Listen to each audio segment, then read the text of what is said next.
ए वर्षा पागକୁ चटपटा मसला मुड़ी खाइबार मजा ही अलगा। ताहले चलंतु ना आज बनै नबा पुदीना मसला मुड़ी। बहुत टेस्टी लगी थाए। एमि थरे बनांतु।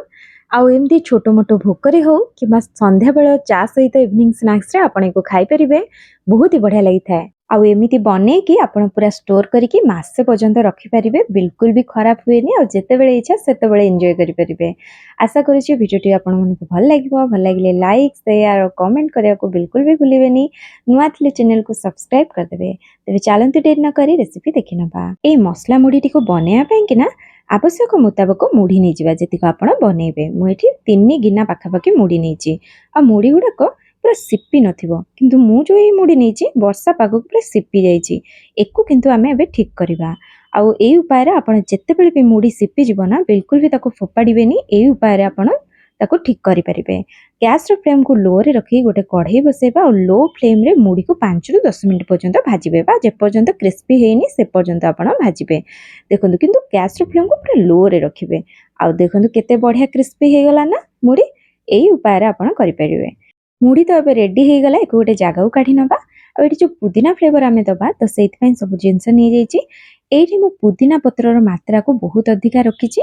अल्प टिके एठी नै जाईची भृसुंगा पत्र आ अल्प टिके एठी धनिया पत्र नैची। एमितिरे मो पाखरे धनिया पत्र बिल्कुल नथिला। जेतिक थिला टिके मु नै जाईची। थिबो जदी नेबे नहल नै स्किप कर देबे। आ कंचा लंका एठी राग अनुଯାयी नेबे। एई कंचा लंका भी एते राग नै सेति पई मु टिके अधिका नै जाईची। आपण केते राग खाइबे सेही हिसाब रे नेबे। छोट पिला खाइबे जदी टिके कम करिकि नेबे। एबे एठी गोटे कढ़ई नै जाईची आ आवश्यक मुताबिक रिफाइन तेल दे देईची। तेल को आमे मीडियम गरम हवा को देबा। तापरे एथिरे मु दे दोची हाफ गिना बादाम चिना बादाम एठी नेची। बहुत ही बढ़िया मसला मुढ़ी रे यार टेस्ट आसी थाए। किंतु आपण के हिसाब रे आपण कम अधिका पकेई परिबे। बादाम को ब्राउन करके भाजी नबा। देखंतु एठी हे गलानी। एबे को काढी नबा और सेथिरे आमे दे देबा पुदीना पत्र। एठी मने रखंतु जो भी पत्र आपण नेचंती सब को भल के धोई किना ताको भल के पोछि देइथिबे। नहल त तार सब पानीटा जेमती बाहरी जिवो टिके सुखला सुखला हे जिवो तापरे जाई के आपण तेल रे देबे। यदि अधिका पानी थिबो ना ताले बहुत जोरे छिटकीबो। तेणु करके एति प्रति ध्यान देबे। आ एबे तेल रे मु पुदीना पत्र को छाणी नेछि। देखंतु केते बढ़िया ग्रीन कलर आसीछि। किंतु एठी पत्र गुडा को भी तेल भी बहुत टाणीछि।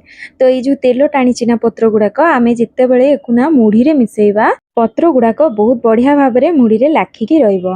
आउ जदि आपण चाहुथिबे कि एको पत्र को सुखेकी किंबा ताको खाली पैन रे बिना तेल रे ते भाजिकरी बनिया पई कलर टिके फेड आसीबो ता संग को आपण को पछरे भी तेल पकेया पई पड़िबो। बिना तेल रे मुढ़ी रे लाखिबोनी। तेणु बेटर हबो ए भलिया छाणी नबा। आउ एठी मो पत्र सब छाणी नेछि लंका को मध्ये छाणी नेछि। एबे चलंतु गोटे चटपटा मसला बनेबा। तो एठी मु नॉर्मल लूण नेछि अल्प टिके काला लूण नेछि अल्प टिके हेंगु नेछि गोटे बड़ चामच चाट मसला नेछि और गोटे बड़ चामच एठी नै जाइछि आमचूर पाउडर। बहुत ही बढ़िया खट्टा टेस्ट आसिया पई कि ना जदि एटा नथिबो ताले आपण केवल चाट मसला रे मध्ये बनै परिबे। ए सब को ग्राइंडिंग जार रे दे देबा और गोटे बड़ चामच एठी चीनी दे देबा पूरा चटपटा टेस्ट आसिया पई। मसला बे हमर रेडी हे गला।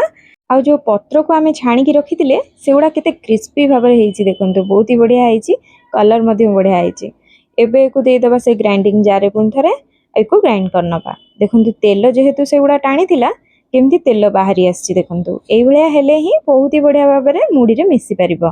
एबे से मुढ़ी रे ताको दे देबा आउ हाथ को परिष्कार करके धोई किना पोछि नबा जेमती हाथ रे टिके भी पानी रहिबोनी। नहल तो बेसी दिन पर्यंत रहिबोनी ना। आउ ए सब को गोळे नबा। देखंतु बढ़िया कलर आसीछि ना।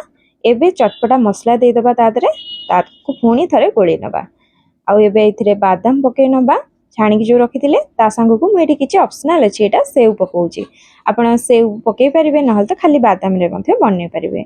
चाहेला आपण जो कॉर्नफ्लेक्स आसे ताको मध्ये पके परिबे। जहा आपण को पसंद से हिसाब रे पके परिबे। गोळी निला परे टिके टेस्ट करनेबे लूण ठीक अछि ना नाही किछि आउ किछि मसला कम अछि कि सब हिसाब रे आपण आउथरे पके परिबे। तो एठी हमर रेडी हे गला चटपटा पुदीना मुढ़ी। बहुत ही बढ़िया लागिबो। आपण थरे बनांतु और टेस्ट करी कहिबे केमिति लागिला। एको एयर टाइट कंटेनर रे ही पुरी की रखिबे जेंति पवन टिके भी बाजिबनी। काहे ना जेहेतु एतरे चीनी पड़ी जाईछि लूण पड़ी जाईछि बहुत जल्दी सिपी जिवो। तेणु करिके एको एयर टाइट कंटेनर रे पुरी की मासे पर्यंत आपण रखि परिबे। ताहले रहिली पुनी आसीबे कोन रेसिपी सहित। समस्त भले रहंतु खुशी रे रहंतु। धन्यवाद। जय श्री जगन्नाथ।